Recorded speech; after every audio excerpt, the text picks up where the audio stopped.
నాకు అభ్యర్థిగా ఇవ్వడం జరిగింది, అభ్యర్థిగా నియమించడం జరిగింది. అయితే యువత వాళ్ళు కూడా ఇసిగిపోయినారండి. ఆమదవలస నియోజకవర్గంలో ఇసిగిపోయి ఎప్పుడు చూడు కొన్ని దశాబ్దాలుగా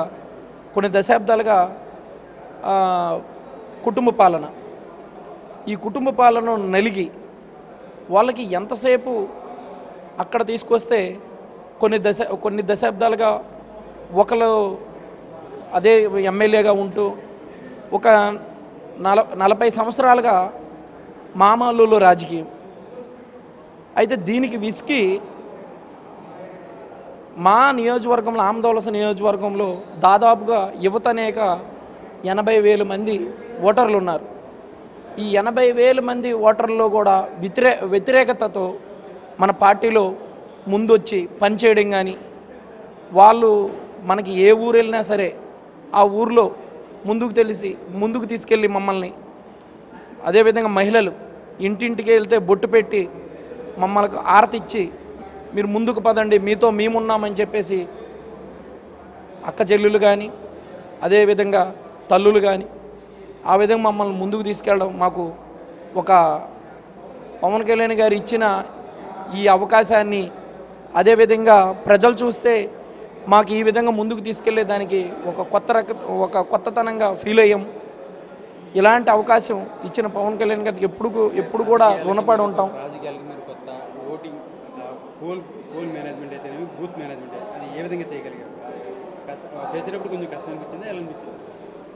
రాజకీయాలకు కొత్త అయినా సరే మాకు పవన్ కళ్యాణ్ గారు నేర్పింది ఏంటంటే, మీరు నీతి నిజాయితీతో వెళ్ళండి, మన జన సైనికులు కలుపుకొని వెళ్ళి మీరు ఏంటంటే ఏదైతే ఉన్నదో అక్కడ మన ఆ నియోజకవర్గంలో ప్రాబ్లమ్స్ తెలుసుకొని వాళ్ళకి మీరు ఉన్నారని భరోసా ఇవ్వండి అని చెప్పేసి ఆయన చెప్పడం జరిగింది. అదేవిధంగా మేము ముందుకెళ్ళాం. అయితే ఏంటంటే రాజకీయం కొత్త, పోలింగ్ అనేది ఎలా జరిగిందని అంటే కానీ, మేము 259 బూతుల్లో ఉన్న ఆమదవలస నియోజకవర్గంలో 259 బూతుల్లో మా బూత్ ఏజెంట్లు పెట్టడం జరిగింది. అదేవిధంగా ఉదయం నుండి సాయంత్రం వర్గాలు ముందుకు వచ్చారు ఉన్నారు. అదేవిధంగా ఓటింగ్ శాతం కూడా ప్రతిసారి 65% నుండి 68% జరిగేది గత ఎలక్షన్లో. ఈసారి అది మేము 76% తీసుకెళ్ళాం. అది ఎందుకంటే మార్పు అనేది ఇక్కడ మొదలైంది. మార్పు అనేది మొదలయ్యి ఏ విధంగా ఇక్కడ ఉన్న ఏదైతే ఈ నాయకులు ఉన్నారో ఈ నాయకులకు బుద్ధి చెప్పాలని చెప్పేసి ప్రజలందరూ ఏకపక్షంగా ఉన్నారు. కాదేంటంటే వాళ్ళు కొంతమంది బయటికి రాలేని పరిస్థితి, యువత అయితే మాత్రం కట్టలు తెంపుకొని బయటకు వచ్చారు. అదే ఆనందంగా అనిపించింది.